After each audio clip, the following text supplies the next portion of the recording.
my name is Lucy and I work for Doxity. This is SOAS University of London webinar. We're going to talk about a global experience in the heart of London. I am so glad to welcome Tanya. She's the head of marketing, recruitment and conversion. Tom knows, study abroad and agent liaison officer. And we also have Tommaso from Torino. He is the student ambassador and he is studying economics and politics. It's his third year. I am so sorry about this. I think we should begin. Okay, we have Elisabetta from Brescia. Okay, everyone, it's 6:01 in Italy. I will leave the floor to Tanya. Have a good webinar. Well, thank you for that introduction and thank you everyone for joining us today. I know what it's like to make a big decision about studying abroad, especially during an economic and global crisis that's happening right now. I myself chose to study abroad in the UK 12 years ago during the financial crisis of 2008. I'm originally from the US, and at that time I was doing research. I had my life savings ready to do a degree, and I was planning, I quit my job and was planning to come to the UK. So it was quite difficult to make that choice given what was happening around the world, but I decided to go ahead and continue with my study abroad plans, and I'm really glad I did. I loved the experience and I've been in the UK ever since. I've become a British citizen, so I've really adopted the UK as my new home. So just a little about my own personal experience and understanding how difficult sometimes these big decisions can be. And also when you're doing research from abroad, it can be quite challenging. So hopefully we can help answer some of the questions you have about what that experience would be like. So just a little about why SOAS is a little bit different from other institutions. We are located in the very center of London, which obviously right now we're all in lockdown, but hopefully over the coming weeks this will slowly lift up. So we are in the very center of London. We're Global Top 50 for our arts and humanities programs as well. So a lot of our programs are not just top 50, but top 10 in the world. And we have world-class facilities. We are a small campus, but the facilities themselves are very nice. And you get to meet students from all the different programs because it is so small. Now, speaking of small, our classes themselves can be quite small. We're ranked 5th in the UK for our class size. Now, what that means for you as a student is you get a lot more one-to-one time and interaction with the professors. So you won't be in these large lecture theaters with hundreds of students. Some of the classes are just 6, 7, 8 students when you get into your specific elective modules. And we have a very flexible interdisciplinary approach. Now what that means is if you're the kind of student who wants to take electives in something outside of your degree program, we allow you to do that. So you can study politics, but you could take some modules in gender studies, sustainable climate development, any area that you're interested in. We allow free choice of modules in your final year for undergraduates, but also in postgraduate degrees, we have some flexibility with choice. In fact, over 70% of our students are on a unique pathway, which means no one else at SOAS is doing the same collection of modules. So we really do offer some really unique pathways for our students. And finally, we have a very diverse international student population. I'm sure Tommaso can talk more about that experience from a student perspective, but over half of our students come from outside of the UK, and they're really spread all over the globe. So we don't have a large group from one country, they're really from everywhere. So it gives you a really interesting chance to meet students from all over the globe. So we are part of the University of London, and that gives a little bit of an extra, I would say, credibility in some ways when you're looking to apply for jobs around the world. It's a very recognized name. There are 18 member institutions within University of London, and it gives you access to Senate House Library, in addition to the SOAS library. So you have 2 libraries that you have access to. So Student Central is another bonus.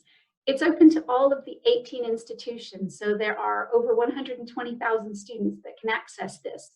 It's the largest student center in Europe, so as you can imagine, great networking opportunities, great socializing opportunities, and there are lots of facilities. So there is a gym, There's a swimming pool, the largest in Central London. And you've got the union, which has clubs and societies. So of course, SOAS has its own student union with clubs and societies, but you also have access to the University of London societies. So really just a second chance of extra socializing and networking opportunities. So as far as our programs that we offer, we have over 350 undergraduate programs. Now those are either single or joint honors. So joint honors means you can combine degrees. So you could do politics and history, for example, combining two different subject areas. And they're 3 or 4 years in length. The 4-year degrees allow a 1-year study abroad opportunity in your 3rd year. So we do have links with partner institutions around the world. Those are usually linked with a language. If you're studying a language, you can do intensive study. Then you can go abroad for a year and practice that language. We have over 200 postgraduate degrees, and those are 1 to 2 years, depending on whether you do a full-time or a part-time degree. And then we do have foundation programs. So we have 2 types of foundation programs. One includes English language. So if you're a student that needs more IELTS testing preparation, or you haven't quite got the English language grade, you could take the International Foundation year. If you've met our English language requirements, we do have a foundation program that's usually more geared for UK students, but it's open to international students. And that's actually a joint program. So you progress right onto your degree from that foundation. So that's usually 10 months in length, of the year before you start your undergraduate degree. Now we do have 20 programs we deliver fully online, and those are in 4 subject areas. We've got over 2 decades of experience with online delivery. And of course, right now, all of our delivery is online across all of our programs because we've had to move remotely. If you'd like to just have a taster of what these online classes are like, we do have MOOCs. So these are the massive open online courses.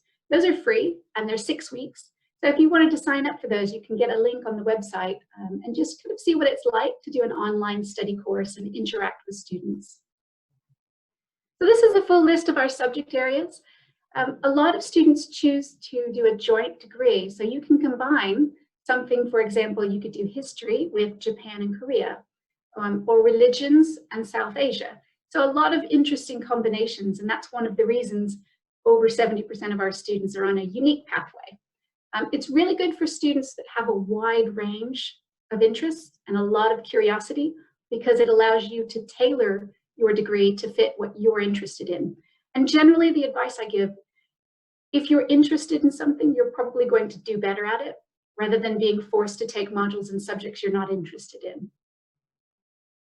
And we do offer the widest range of languages in any UK university. These are just some samples of the languages that we offer. And our Language Center, you can take classes either as part of one of your electives, or if you don't have any electives available, you've already chosen all of your classes, you can take evening classes at our Language Center. So we do offer a fee reduction for any of our current students. A lot of people across London who are not SOAS students take these language classes in the evening. So you can take those at a discount rate. So it's open to all students.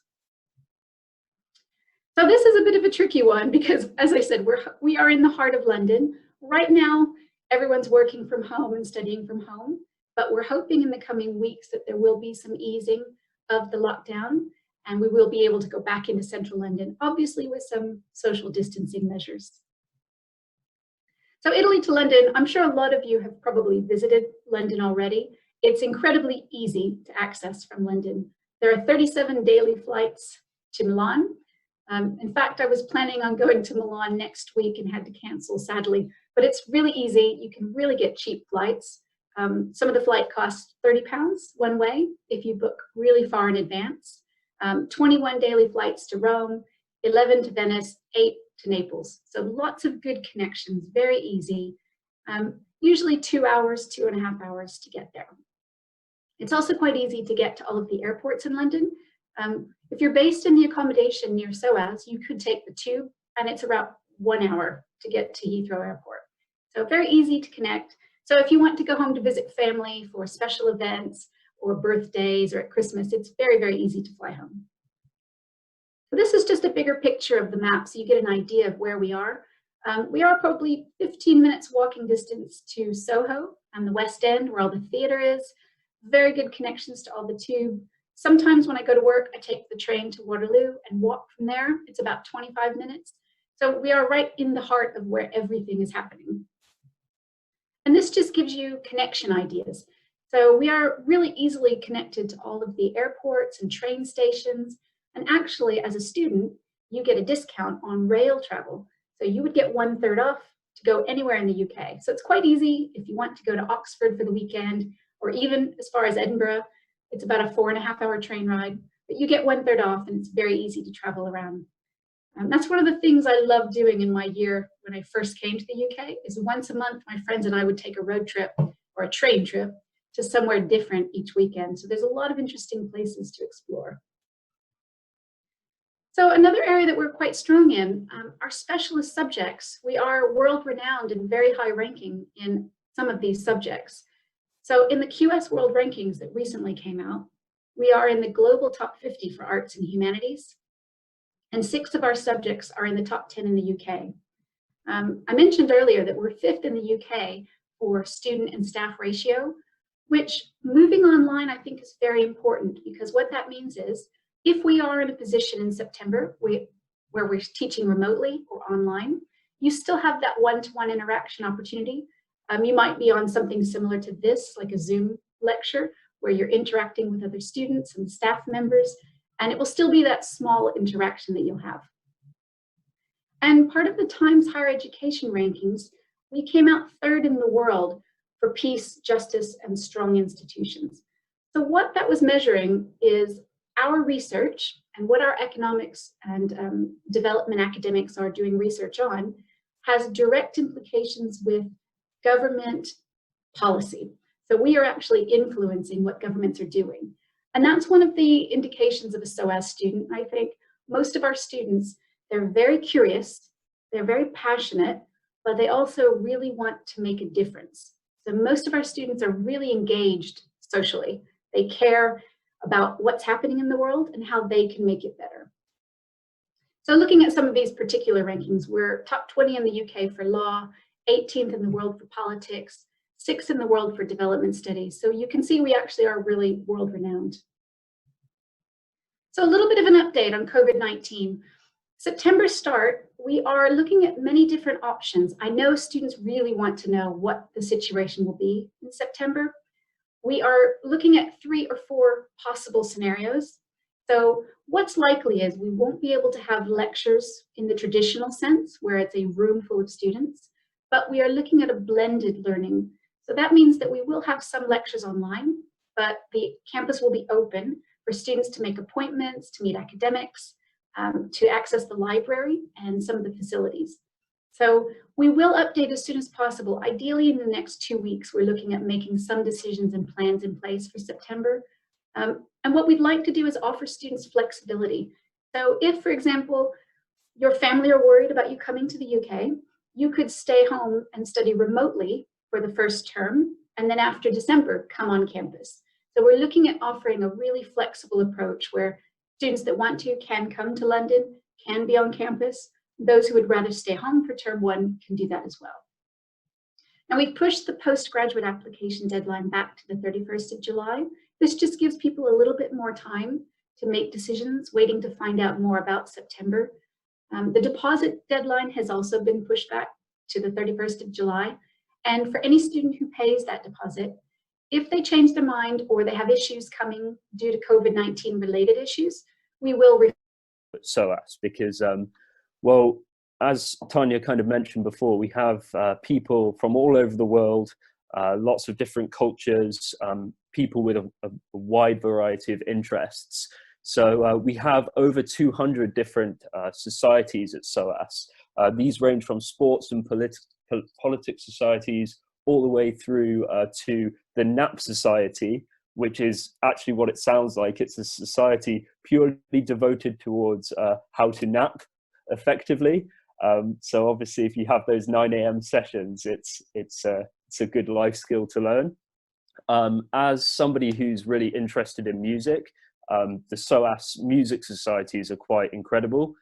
They have different types of music societies from all over the world. So I've encountered quite a lot of different instruments, which I'd never heard of before, which is quite cool. We also have a very interesting, unique bar. As you can kind of see from the picture, it's covered with lots of different artwork, which students have done themselves. So it's got a really kind of homely, just very different kind of feeling to lots of the other student bars. They also run live music, film screenings, cultural events, all in the student bar or in venues around London, which is really cool. And lastly, SOAS is one of 19 different colleges which make up the University of London. So, you know, colleges like SOAS King's, UCL, all of these different colleges are all part of University of London Student Central. This means that you can go to bars and events from all the other University of London colleges, which is a really nice perk. And yeah, that was a picture from the Freshers Week. So obviously in the first week of term, all the different student societies will set up their stalls and you can go around and pick and choose which societies you want to join, which is cool. So welfare and support. We're quite a small college at SOAS, actually. We only have around 6,500 students. This means that we can devote a lot more time to kind of each individual student's different needs. And obviously we understand that studying is quite stressful. I know it was for me when I was an undergrad. So we have our own devoted student hub where you can access all of this different support. So the support that you can access ranges from drop-in sessions in different topics, such as if you're struggling with finding a place to live, then you can get advice from the counsellors there who can give you lots of different options about what will fit your budget and your needs. You can also get advice to do with well-being, or if you're really struggling or feeling under pressure from exams or whatever, then we have counsellors who can give you one-to-one advice. Usually these sessions, you don't need to book an appointment, so it's just first come, first served. You can walk in there anytime during opening hours and get advice about any of those topics. And usually the appointments last for around 15 minutes, so you've got a good chunk of time to just find out some answers if you ever need help. And then also for your studies, you'll have a personal tutor within your department who can give you academic support at any time. Obviously they'll have office hours, so you can't just rock up at like 9 p.m. and expect help, but at least you'll be able to go there at certain times each day and get advice that way. So life in London, well, right now it's obviously not great because we're all stuck inside. But hopefully, come September, we will have resumed some kind of semblance of normality again. As a student in London myself, I can vouch that it is an incredible city. There's just so much to do, and yeah, there's literally something for everyone. It's very hustle and bustle, like there's never a quiet moment. I also spent quite a lot of time living in Oxford, and Oxford is a lovely city, but yeah, nowhere near as happening as somewhere like London, so I definitely recommend the city. So yeah, it's obviously incredibly cosmopolitan. We've got 300 plus languages spoken. I can only speak 2, which obviously isn't great, but there are lots of languages spoken in London. It's a very diverse city. So for me, I was really into music when I was a student, so I spent a lot of time going to live gigs and checking out all the different open mic nights, and I still do that today, which is why I moved back. And it was also rated the best student city in the world in 2019 QS World Ranking. So at least we've got someone on the QS World Rankings who's vouching for London, so that's good. Accommodation will vary a lot depending on your needs and your requirements and also your budget. Obviously, it keeps, it's an expensive city, I'm not going to lie, but SOAS does have a lot of good options available. So we have catered and self-catered halls, and these range in price from around 150 to around £300 per week. I would say that probably £170 is kind of the average for most of our student halls. They're good, and they're also really close to the main campus in Russell Square. So I think the furthest away you'd be if you were in halls would be about 40 minutes walk. Obviously that sounds far, but in a city like London, that's actually only around 3 miles away. So that's quite good. The closest ones are around 2 to 5 minutes walk. So if you do want to be close to the campus, then those are good ways to go. Also, I would say that public transport in London is really, really good. So right now I'm living in zone 3, which is around 7 miles out from the centre, but I can still cycle into work every day within about half an hour.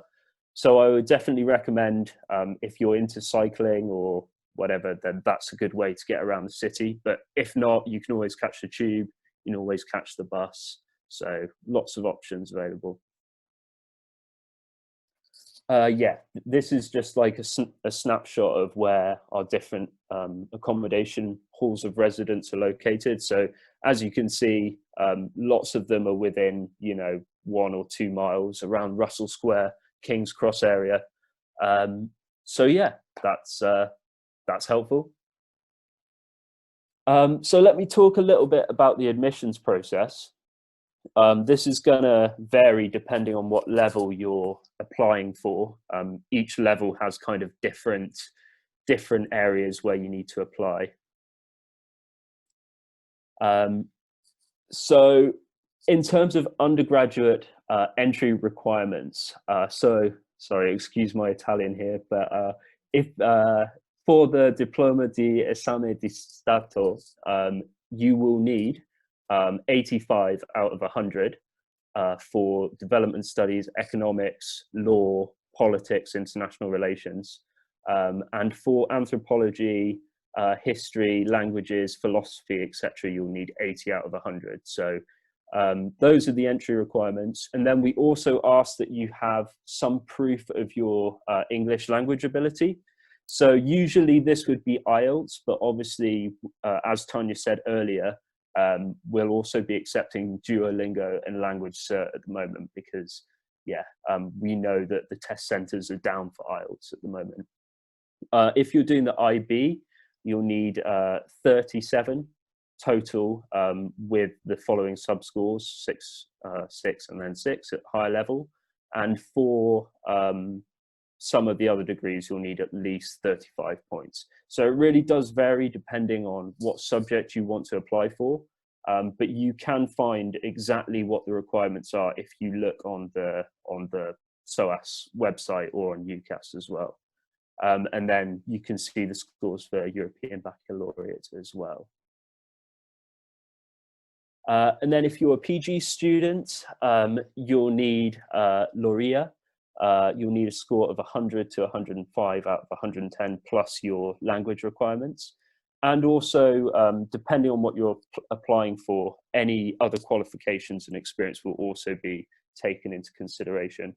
Generally, that we ask that you have previous studies which are in the same kind of category as what you're applying for. So if you're applying for like an MA in economics, then you'll probably need a related field in your undergrad as well. So that's worth bearing in mind. Okay, and then aside from the standard kind of undergraduate, postgraduate options, we also have IFCELS programs. Now these programs are designed for international students who want to develop their academic English, or also for students who want to kind of refocus their studies. So as I said before, if let's say you wanted to apply for an MA in economics, but you had an undergrad in philosophy, then you might want to consider doing this kind of program. Or if your if your undergraduate qualifications aren't high enough to reach the master's requisites, then you could also apply for this program as well. So yeah, you'll need a full bachelor's degree. We don't require a minimum score because this is sometimes required for students who want to improve their score. And your English level equivalent will need to be equivalent to the B2 level, which is around 5.5 in IELTS. And then the ICC program, this is basically exclusively for students whose first language isn't English. And yeah, if you finish your school in Italy, but your school diploma does not qualify you for a direct entry, then you can look at this program. And for this, the academic requirements are a minimum of 5.5 in IELTS, with a minimum of 5 in writing specifically. So yeah, as you can see, lots of different options. So for this year, 2020 September intake, these are the scores that we ask for full-time students.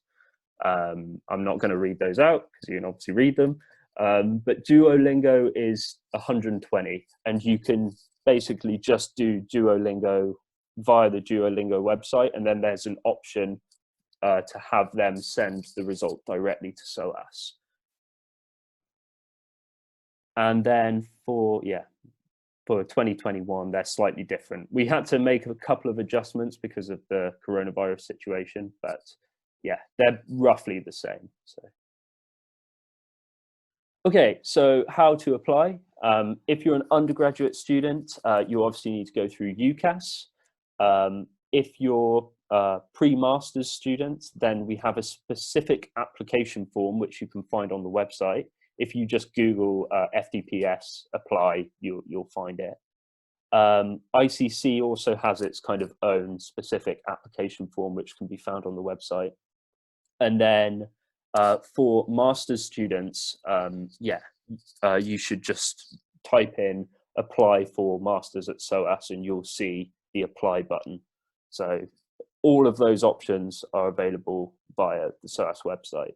The only one which isn't is the undergrad, which has to be through UCAS. And then, yeah, we also have some other options, but they probably didn't make much sense because they were acronyms. Sorry about that. So last thing I want to talk about is career support at SOAS. We're actually very proud of our careers advice service because basically we have our own counsellors who help students around the clock. You can find them in the Paul Webley wing on campus or online as well. And they can set up an appointment with you and give you careers advice counselling. We have lots of options kind of in-house, such as student ambassador work, working for the student union, all of those kind of opportunities, widening participations, etc. But then we also have a range of internships, which are all paid opportunities, which are accessible via the SOAS Careers Office. So yeah, lots of internships are usually not paid, but we're happy that all of the ones we offer are paid. So if that's something you're interested in, I definitely recommend taking a look at that. Yeah, and then we also have careers fairs every year as well. So yeah, lots of options. So yeah, and I think that's all I had to say. However, we do also have one of our own students here with us today, Tommaso. Tommaso is an undergraduate student in politics and economics, and he's also an Italian student, so he probably knows a little bit about what it's like to move to London. So yeah, Tommaso, if you'd like to give your experience, that would be great. Yeah,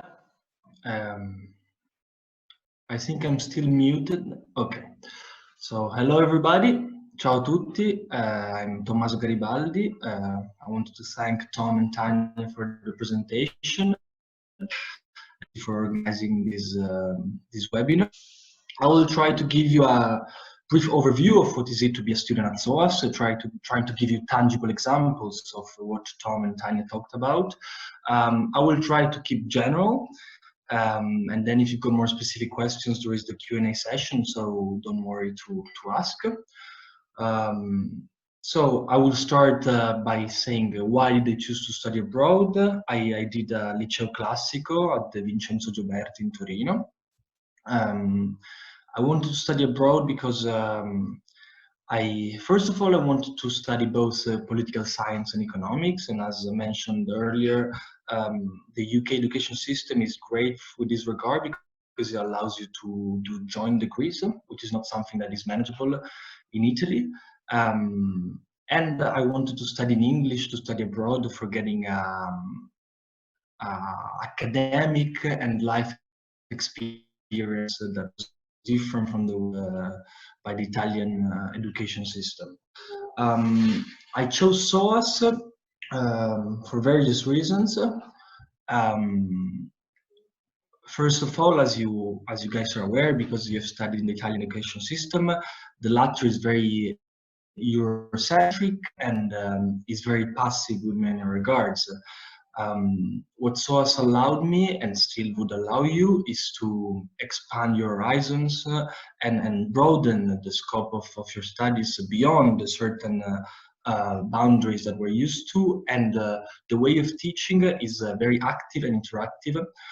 In the sense that it allows you to critically engage with the material that you will be studying instead of only receiving passively knowledge from your professor, which is something that I found myself very weak at the beginning, because the Italian high school makes you study a lot and gives you a lot of factual knowledge, which is great, and really teaches you a method of studying, but does not teach you how to be critical and to question the source of knowledge that you're engaging with. And with that regard, the SOAS is amazing. At least that's how I felt throughout my studying experience, and it helped me out a lot.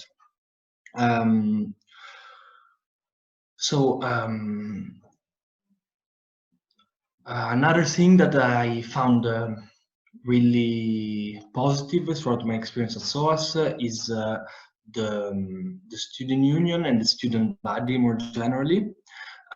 It's very active, it's very politicized. It allows you to engage with different campaigns, different social debates from the perspective you want, and with the degree you want. And I myself was very into politics in high school. I was the student representative, il rappresentante d'istituto, and SOAS allowed me to continue and further my interest in the field. But at the same time, I want to emphasize that it's not intrusive. In the sense that if you're not into politics, if you just want to do your studies and you don't want to engage with the political life of the school, it does not force you and does not force any ideology. It's very open and very inclusive, but at the same time it allows you to do your studies privately if that's what you're seeking for.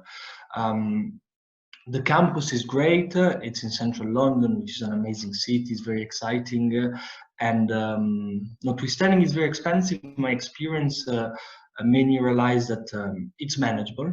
I was very concerned. I thought I would have struggled a lot, but as soon as I got there, I realized how easy it is to get a job, both within the university and outside. I've had various different jobs outside. I had no skills. And the labor market is very flexible in London and very accessible.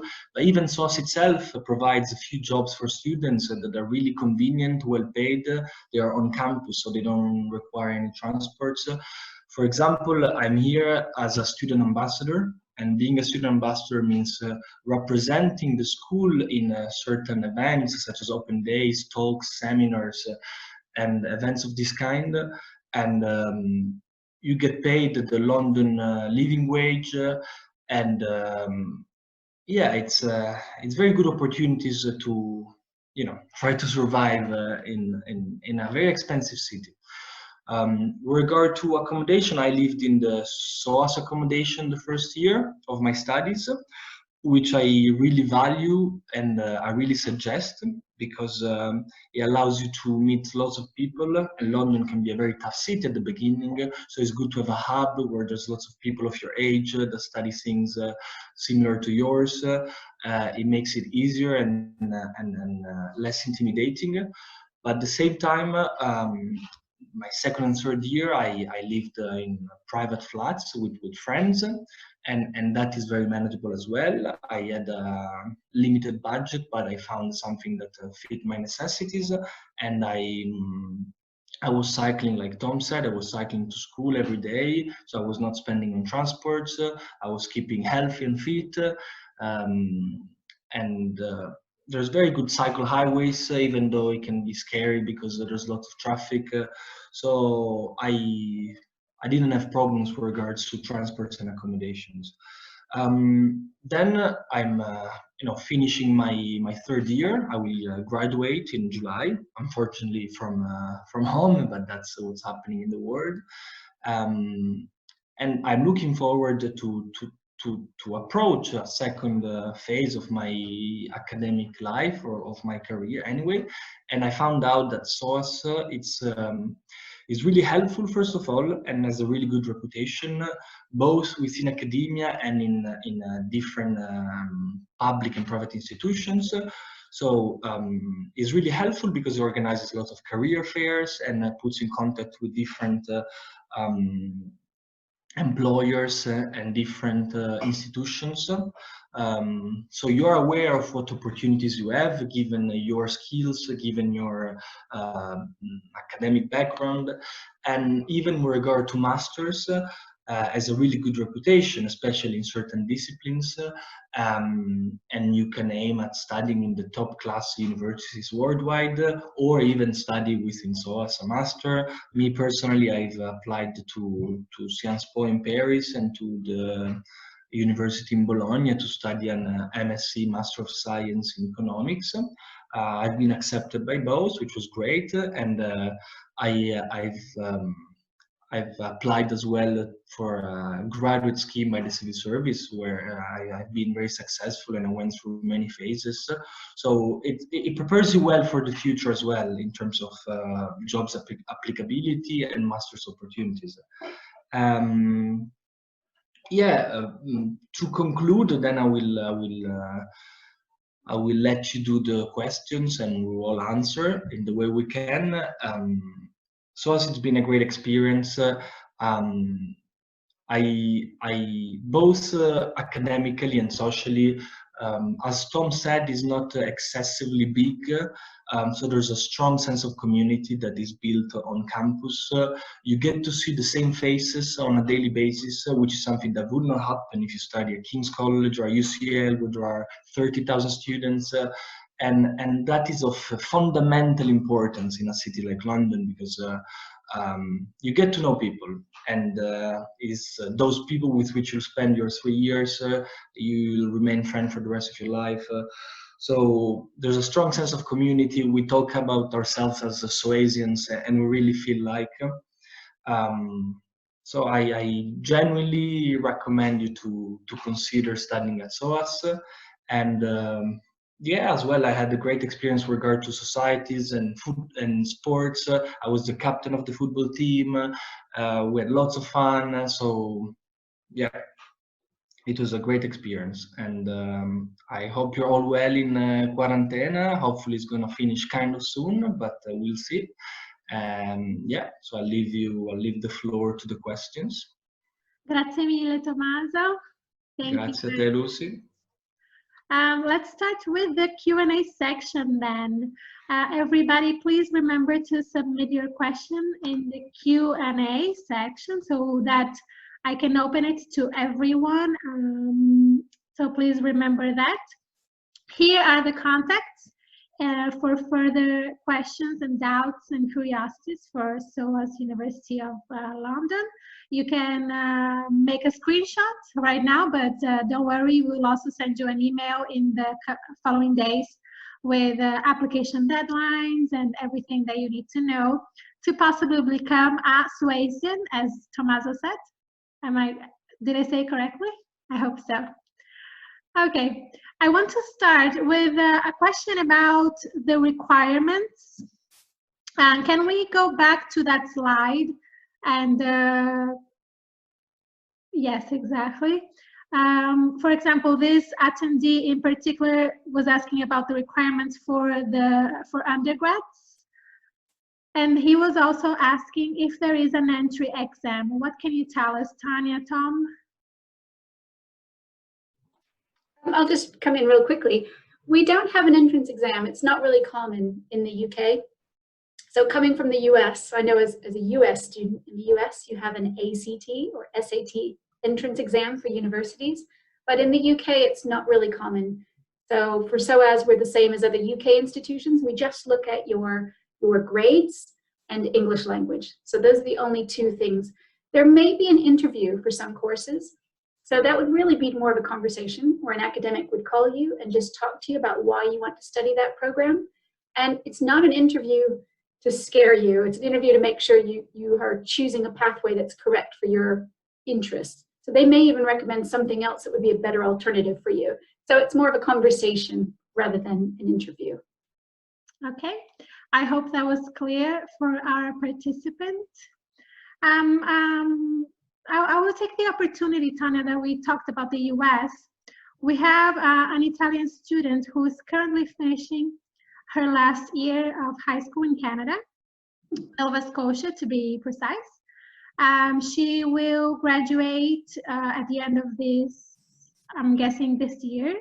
She is wondering if with this Canadian graduation, without finishing her last year of high school in Italy, she would be able to apply for an undergraduate program. So she's got a combination then of Italian and Canadian high school, is that right?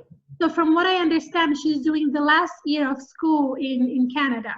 So she will have a diploma from Canada and actually not from Italy. Yes, we do accept, as long as she gets the final diploma from Nova Scotia, we do accept that diploma. I believe it's 80% that we need overall, but if she emails that email address for Salima, we can give the exact figure for that. But I believe it's 80% for that diploma from Nova Scotia. Okay. And two of my best friends are in Nova Scotia. It's gorgeous there, really friendly people. That's very nice. Well, Costanza, if you need them, please email that address that we showed before. Let's talk about the English requirements, please. There was a question about, okay, if I already have a C1 language certification, do I need to also take the IELTS?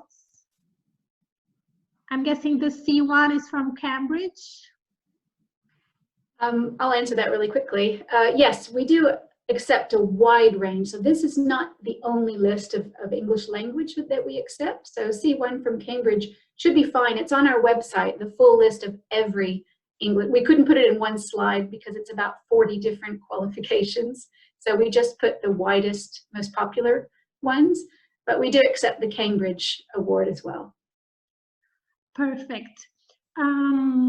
Still in this topic about English, we have a participant that has a degree in Mediazione Linguistica e Culturale, which is a course here in Italy. So she is a mediator in English and Chinese, and he or she, I'm not sure, and has been living in London for a year. Is the English certificate still necessary in that case? Yes, unless that degree that they have was taught in English in an English-speaking country. So living in an English-speaking country isn't enough, unfortunately. We would need to see some type of academic qualification from an English-speaking country. So for example, a student that's done an undergraduate degree already in Australia, we would accept that as an English language. But living in London and working, unfortunately, that wouldn't work. We would have to see some type of academic qualification. Hopefully that was the question. Yes, that was clear. Okay. We have Luca. He is planning to get 6 months, spend 6 months in Beijing University next year. for a scholarship. He would like to apply in 2021 or maybe 2022. Is it possible? Yes, 2021 or 2022.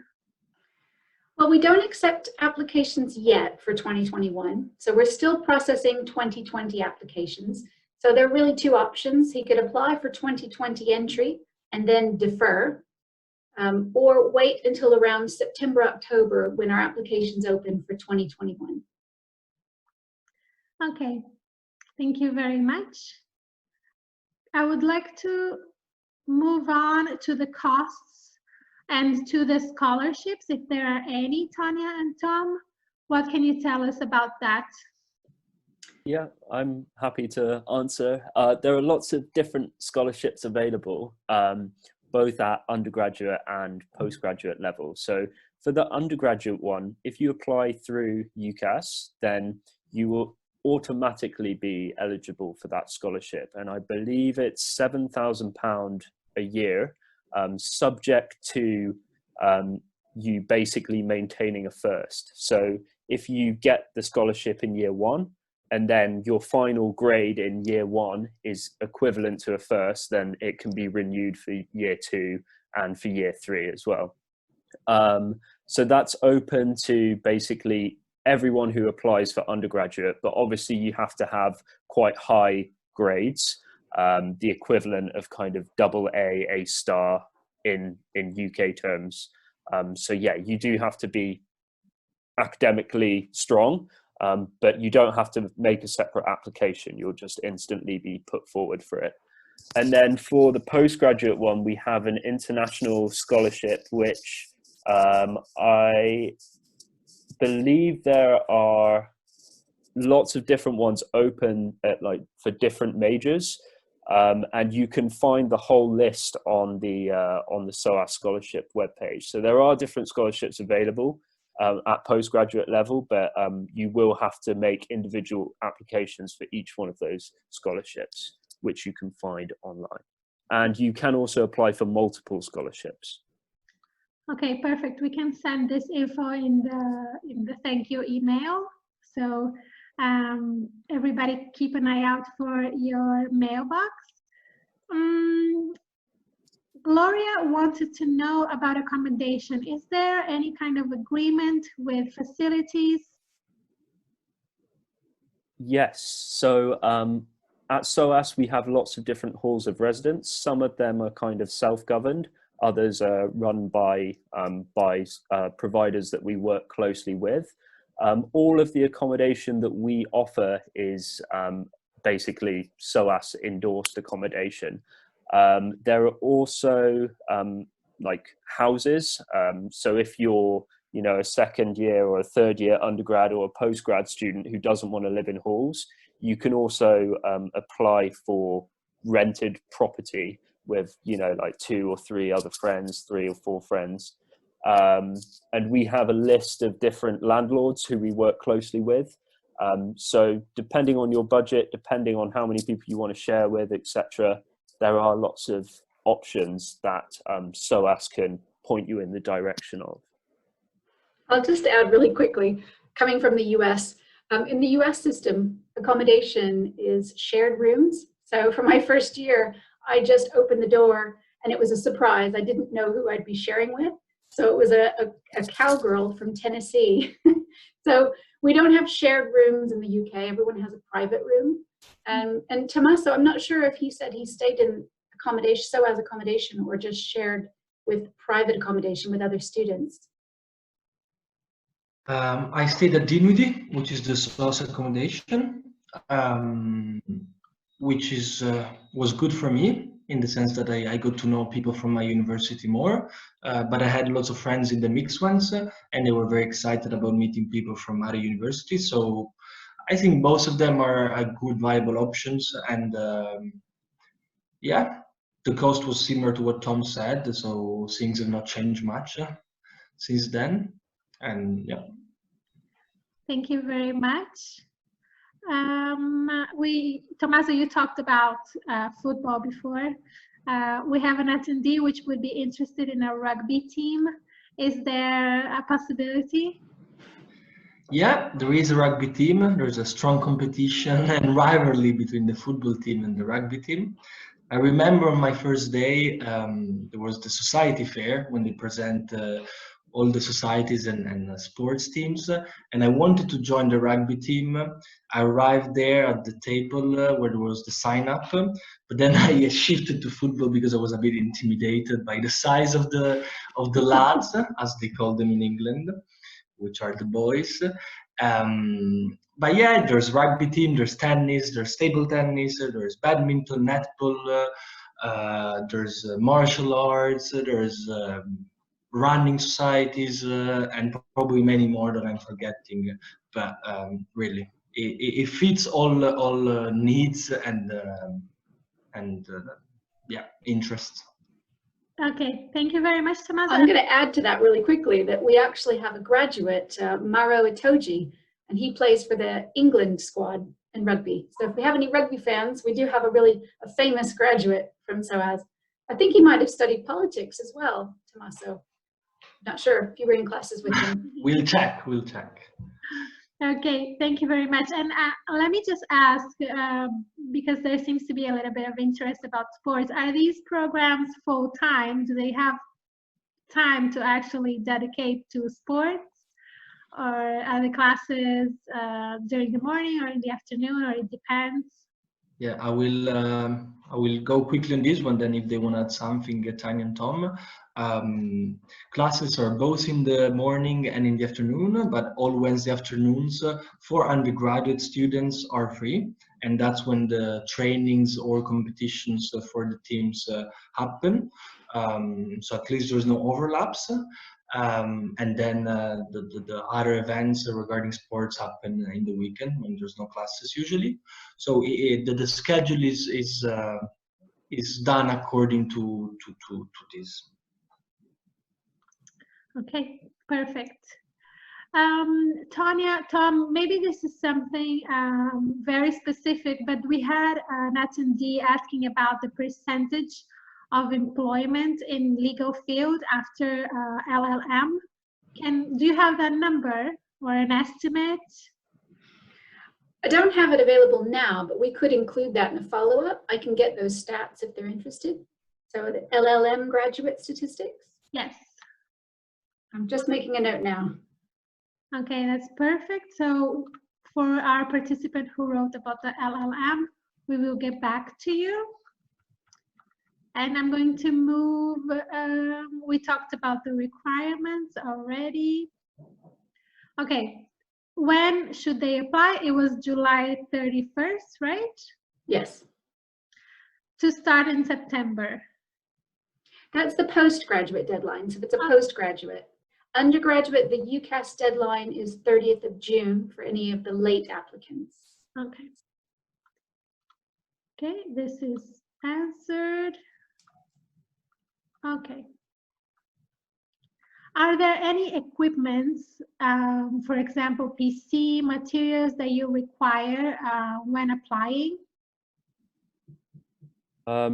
So there's not anything specific, like obviously, but I would strongly recommend that you do have a PC. Just from my own personal experience of having been a student, you probably would want one, certainly. And also because obviously with COVID-19, there is a chance that lots of things will be online, which would otherwise be on campus. So we'd strongly recommend that you do have a PC. For the subject that you're planning to study, it will depend on which subject, but you'll have a reading list, and that will be publicized on the SOAS web pages for each specific subject. You might probably want to invest in most of those textbooks. Having said that, we do have a massive library with around 1.5 million different items. So probably you'll be able to find what you need in the library. And also as part of the University of London, you actually have access to all the other libraries from the other universities as well. So King's College has its own library that you'll be able to access, Queen Mary, UCL. Basically, we can share facilities in that way. So I think you'd be able to find most of the stuff you need in the library or online by using JSTOR or other facilities like that. And your student ID will allow you to access things like JSTOR. So, yeah. Okay. We have Emanuele. He is in his second year of Laurea here in Italy. So he's interested in a master's. As you said before, the classes are quite small, so I imagine that there is a closed number for admission. So what do you look for when applying? How can he stand out from all the applications that you receive? Yeah, I don't mind taking it. There you go. I mean, obviously, your statement will make a difference. So how you justify what you want to study will make a big difference. And also your academic references as well. So you will need academic references if you're applying for a master's program. I'm not sure if you need a reference for undergrad. Tanya, do you know? No, I think, and for postgrad, you just need one reference. The second one is optional, I think, so just one. So yeah, I think most of it will come down to your academic qualifications and your statement, to be honest. Tips for the statement, well, I think you should just write about why the subject interests you. That's probably the crux, and maybe mention a few of the things that you've read, and how you want to use that degree going forward. What you think you'll gain from it. I think they're all legitimate things to write about. Okay. I think those are good points that Tom's made about the personal statement. I know when I wrote my statement for my postgraduate degree 12 years ago, I made a mistake. I wrote as if I was writing to a US university. And in the UK, they just care about the academic subject. So in the US, they want something very well-rounded. So I wrote about all of my clubs and societies and hobbies and where I came from. And actually in the UK, the academics are going to be reading those. So what they want is they want to read a statement and they think, I want this student in my class. So really, like Tom said, talk about why you want to study that subject, what got you interested, have you done anything related to that subject area? But you don't really need to talk about things that are like sports or other areas unless it's related to your subject area. That's very good advice, Tanya. Thank you very much. Julia wrote to us. She is presenting her final dissertation in the autumn term. Could she still apply for a postgraduate degree despite not having finished her undergraduate studies? What happens? Does she present the diploma after? I'll go ahead really quickly. So if people are applying and they don't have all of their final certificates, we would look at whatever transcripts they give us and make a conditional offer. But she would need to have her final transcript, her final results before mid-October, because that's when the term starts. So we don't have a January start, we just start in September. But we do allow late starts up to mid-October. But she could send us what she has now, and then the final results once she gets them. Okay, perfect. Julia, let us know if that is clear. Alberto sent us this question about the PhD. After applying for the PhD, do I have to apply for a specific scholarship, or do I automatically apply for a sort of economic support? In Italy, if you're successful for a PhD, you have a scholarship or a stipend. Does that happen also in the UK? Thanks in advance. I can answer that, but Tom might want to add, or other people can add. In the US, it's very similar to Italy, where most of the postgraduate students get some type of scholarship, or they teach part-time to cover their tuition fees. That's less common in the UK. So full funding or scholarship funding is quite difficult for PhD students in the UK. So we don't have full scholarships for our PhD students. Now, there might be some limited master's scholarships that would relate to that subject they could apply for, but it's not the same setup as Italy, where PhD students can automatically apply for a scholarship. Yeah, sorry, Tanya. I mean, I was just going to say, like, we do have a team who deals with all the scholarship kind of things. So I don't have the answer off the top of my head if there is a certain scholarship that you might be eligible for. But certainly we can check and see if there is anything open to PhD students. Perfect. Okay, I will ask this one last question. I'm going to rephrase this. Can the students contact you in case they have doubts about which program to choose? For example, this attendee in particular has studied international relations and is not sure what to do next. So can they write to that email? Do you give them advice about what to choose, which direction to go?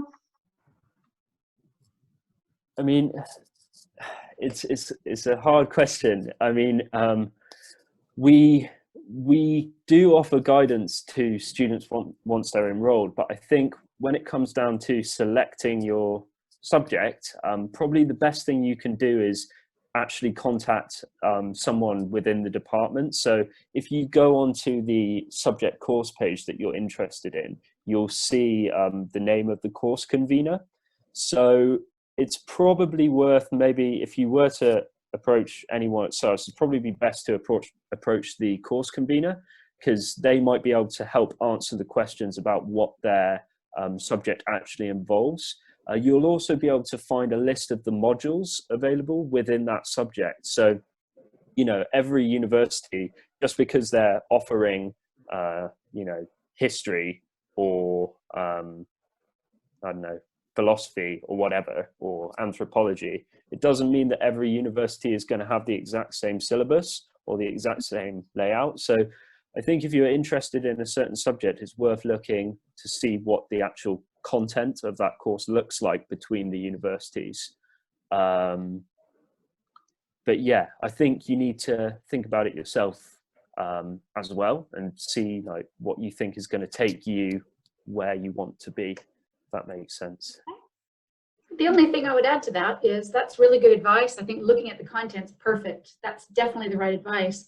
We do have some open days happening in May and June, where it's a week-long series of all types of webinars in the subjects.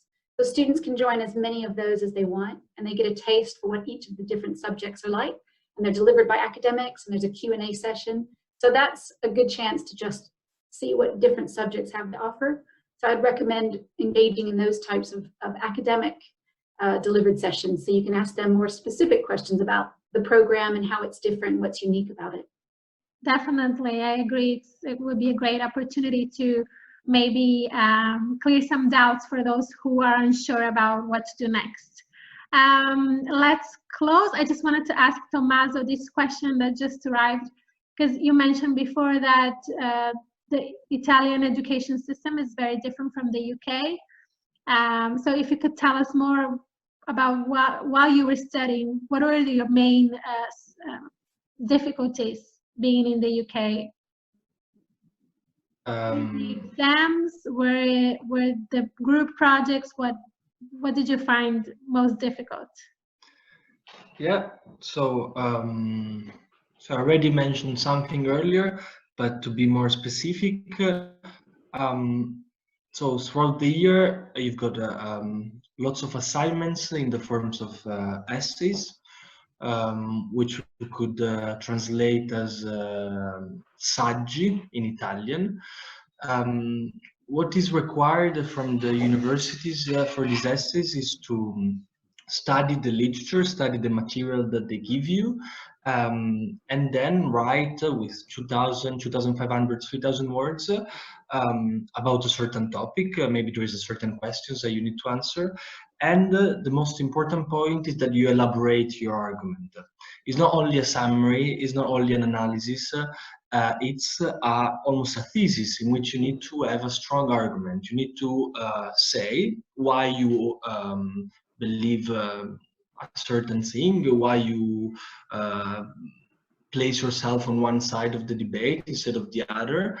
with all the references needed, with all the support from the literature, but it's fundamental that you decide what to argue. And that, as I said before, requires not only to study a lot and to know a lot of knowledge, but requires you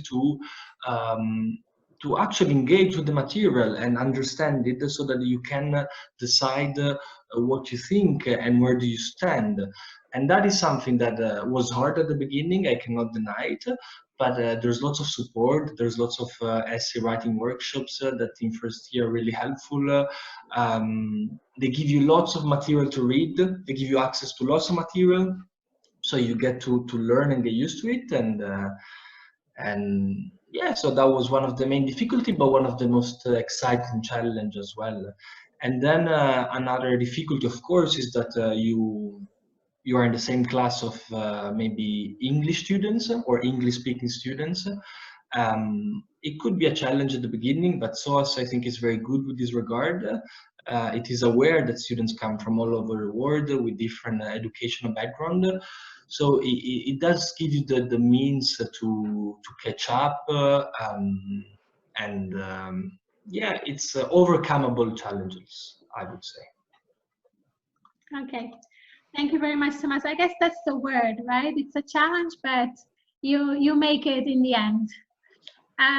Thank you very much. I want to thank SOAS University of London. Thank you, Tanya. Thank you, Tom. And Tommaso also for your time during this webinar. I think it was very interesting for the answers about the voto. Please contact SOAS in this email address that you see.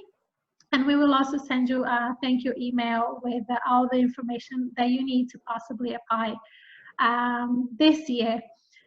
Tom, Tanya, Tommaso, do you have any final words? Of course, we're expecting applications to start coming in. Any final advice? Just, best of luck and make a decision based on what you're interested in. Don't worry too much about your career. Worry about what subject interests you, because whether you're doing a 1-year degree or a 3-year degree, it's very intensive. And most employers don't care so much about the actual degree, but how you did. And you're going to enjoy it a lot more. So focus on what interests you. Perfect. Yeah, I definitely second that, having been somebody who started a degree in something I didn't enjoy and then switching to something I did like 6 months later. So definitely think that rings true for me as well. And yeah, I just wanted to say thank you for taking the time to log in today. And obviously we're doing everything online nowadays, so it's kind of a strange environment, but yeah, stay safe and take care, and hopefully we'll be back in September on campus, all being well. Yeah, just one last thing. It's gonna be not very patriotic thing to say, but I'm now back in Italy, unfortunately, and I'm already fed up with being here. So don't miss your chance. Go abroad. London is an exciting place, and yeah, buona fortuna a tutti. Spero che siate tutti sani, and that's it. Have a good evening. Thank you very much. Thank you, everyone. This was SOAS University of London webinar. Here is the contact email. Thank you, everyone. You joined from all over Italy and also outside of Italy, so it was a pleasure. Thank you for your positive feedback that's coming in also. Ilenia, Alberto. It's been a pleasure. Thank you, everyone. Grazie, buona serata. See you next time. Bye. Bye. Ciao.